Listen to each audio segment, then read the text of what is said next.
दोस्तों बहुत बहुत स्वागत करता हूं आप सभी का।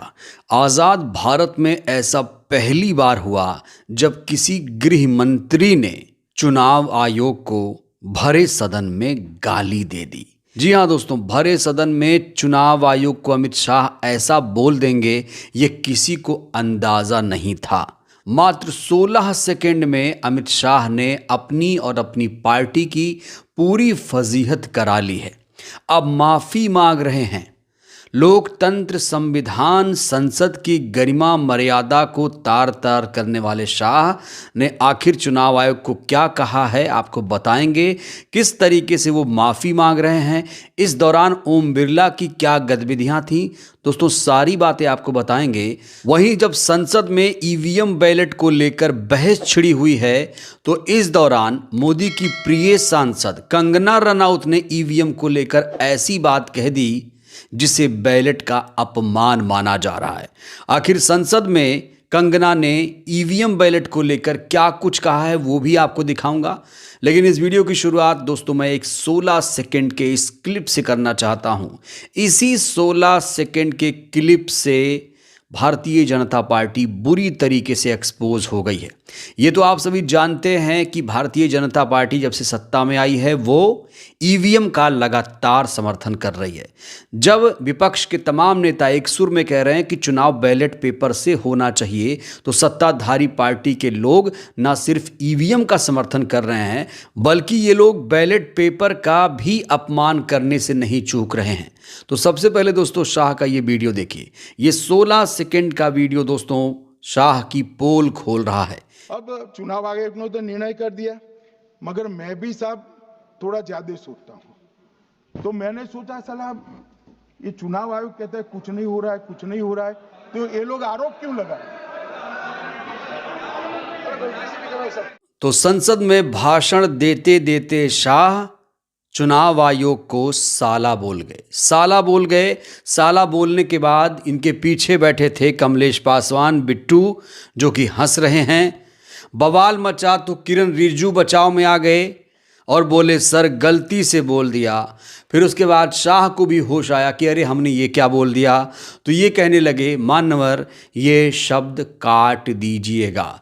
लेकिन अब पछताए क्या हो जब चिड़िया चुग गए खेत। पूरे देश ने इनके इस वीडियो को लाइव देखा और पूरा देश ना सिर्फ इनकी कड़ी निंदा कर रहा है बल्कि जो हमारे स्पीकर महोदय हैं जिनका डबल स्टैंडर्ड, दोहरा चरित्र अक्सर सामने आता है, ओम बिरला जी इस दौरान क्या कर रहे थे दोस्तों ये भी तस्वीरें आप देख लीजिए। जब शाह चुनाव आयोग को साला कह रहे थे, एब्यूज कर रहे थे, तो देखिए चेहरा इनका, ये भी तस्वीरें कैमरे में कैद हो चुकी हैं।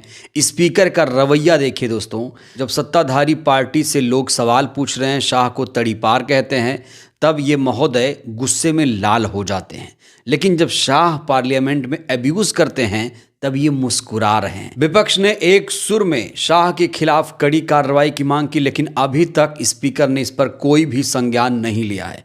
सोच कर देखिए दोस्तों, अगर शाह की जगह कोई दूसरा सांसद होता, विपक्ष का कोई दूसरा नेता होता, तो क्या उसके खिलाफ कार्रवाई नहीं होती? तो क्या स्पीकर ऐसे ही मुस्कुराते? नहीं मुस्कुराते, शायद उसके खिलाफ कार्रवाई भी हो जाती। अब जब शाह से गलती हो गई, विपक्ष एक सुर में कह रहा है कि इनकी सांसदी जानी चाहिए, तब अब माफी मांग रहे हैं। किस अंदाज में माफी मांग रहे हैं ये भी जरा देखिए। तो मैंने सोचा साला भारी मिस्टेक हो गया सर, मान्यवर मेरे शब्द कोई ऐसे हो तो काट दीजिए। मेरा मुंह का निकल गई, मेरी जबान टूट गई यार। दोस्तों आपको ये भी बता दें कि साला शब्द संसदीय नहीं है, ये संसदीय नहीं है। साला शब्द संसद में नहीं बोला जा सकता, लेकिन अब लोग कह रहे हैं, सोशल मीडिया पर लिख रहे हैं कि साला शब्द संसदीय है, ये संसद में बैन नहीं है। आज पता चला।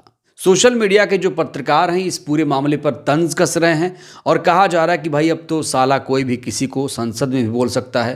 दोस्तों ये तो आपको पता ही होगा कि संसद में रमेश बिधूड़ी ने एक सांसद को आतंकवादी तक कह दिया था, लेकिन उनके खिलाफ ओम बिरला ने कोई भी कार्रवाई नहीं की थी। तो बड़ा सवाल यह है, क्या शाह के खिलाफ स्पीकर कार्रवाई करेंगे? क्या वो हिम्मत दिखाएंगे? इस बीच जब पार्लियामेंट में ईवीएम बैलेट को लेकर बहस चल रही है, तो फिर ये जिन्होंने शायद फिल्मों से इतिहास सीखा है, जो ये कहती हैं कि हमारा देश 2014 में आज़ाद हुआ, ये ईवीएम बैलेट को लेकर क्या राय रख रही हैं। दोस्तों इन्हें भी बिना देर के आप सुनिए पहले। ईवीएम्स हैक नहीं करते हैं प्रधानमंत्री, प्रधानमंत्री लोगों के दिलों को हैक करते हैं और ये लोग दुहाई देते हैं कि वो जो पुराने जमाने के दकियानूसी, वो जो चिट कागज पे लिखकर जो मतदान होता था वो सबसे अच्छा था। ये लोग भूल गए वो दिन, आप लोग भूल गए वो दिन। इंदिरा गांधी वर्सेस राज नारायण का केस, उसको जो है इतिहास में The case that shook the nation के नाम से जाना जाता है। उस पर मैंने एक फिल्म भी बनाई हुई है। वोट चोरी और वोटों की धांधली के लिए एक प्रधानमंत्री पे एक साधारण से नेता ने केस किया था और उस धांधली में वो पकड़ी गई थी। हर उनका जो आरोप है उसमें सच सिद्ध किया गया था और रातों रात उनको कुर्सी छोड़ने के लिए कहा गया था और रातों रात जो है उनको ये आदेश दिया गया था कि आगे इतने सालों तक आप कभी जो है वो चुनाव लड़ नहीं सकते। ये धांधलियां इन्होंने करी हुई हैं और ये जो है उस टाइम के बैलेट बॉक्सों को उठाकर ले जाते थे ये लोग और आज कहते हैं कि इनको। तो कंगना यहाँ पर कह रही हैं कि प्रधानमंत्री ईवीएम हैक नहीं करते हैं, दिल ही हैक कर लेते हैं। तो इसी पर लोग रिएक्शन भी दे रहे हैं सोशल मीडिया पर। लोग कह रहे हैं कि प्रधानमंत्री भले ना ईवीएम को हैक करते हैं, लेकिन पूरे चुनाव आयोग को हैक कर लिया है। शायद कंगना को इस सच्चाई के बारे में ज़रा भी जानकारी नहीं है। कंगना के इस बयान से लोग हैरान हैं। लोग कह रहे हैं ये पूरी तरह से पागल हो गई है। इसको नहीं मालूम कि राज नारायण ने इंदिरा गांधी जी को चुनाव में हराया था, क्योंकि चुनाव बैलेट पेपर से हुआ था और उस समय वोट चोरी नहीं होती थी। तो यहाँ पर झूठ पे झूठ बोल रही हैं कंगना रनौत, जो कि मंडी से बीजेपी की सांसद हैं, प्रधानमंत्री की बेहद करीबी हैं, स्मृति ईरानी की जगह लेना चाहती हैं। शायद इसीलिए कुछ ज़्यादा ही समय बाचाल होती जा रही हैं, बहुत ज़्यादा बोल जाती हैं, पता ही नहीं चलता है कि झूठ बोल रही हैं सच बोल रही हैं। राज नारायण ने इंदिरा गांधी जी को हराया था और बैलेट पेपर से चुनाव हुआ था।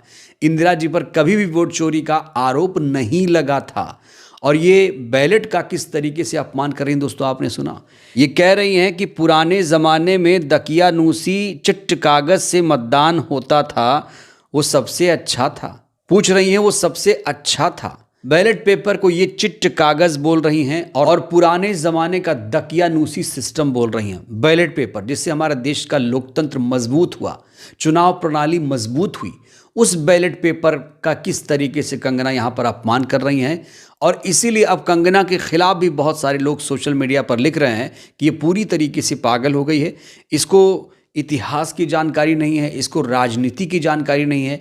ये जब भी मुंह खोलती है कुछ ना कुछ बवाल कर जाती है। और इस बार भरे संसद में कंगना ने जो झूठ बोला उसके लिए उसे कोई भी सज़ा नहीं दी गई।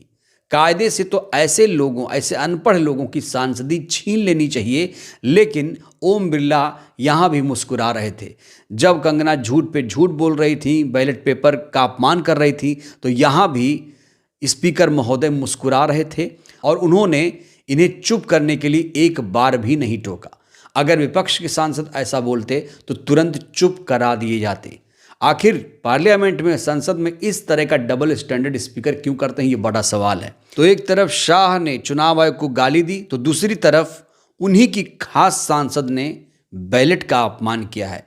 वो बैलेट जिसने भारतीय लोकतंत्र व्यवस्था को मजबूत किया। जब पूरी दुनिया में ईवीएम की शुरुआत हुई थी, तब हमारे देश में भी ईवीएम की शुरुआत हुई थी 2004 में। शायद ये कंगना को फैक्ट नहीं पता है। पूरी दुनिया में ईवीएम बैन हो चुका है, लेकिन हमारे देश में आज भी धड़ल्ले से ईवीएम से चुनाव हो रहा है। लेकिन अब एक परसेप्शन बन रहा है, विपक्ष के तमाम लोग एकजुट हो रहे हैं, इकट्ठा हो रहे हैं। लोग एक सुर में कह रहे हैं कि चुनाव बैलेट पेपर से होना चाहिए। बहरहाल दोस्तों, इस वीडियो में इतना ही। भरे सदन में शाह ने जिस तरीके से आयोग का अपमान किया, कंगना जिस तरीके से बैलेट का अपमान कर रही है, क्या इनके खिलाफ कोई कार्रवाई हो पाएगी? राय दीजिएगा। धन्यवाद।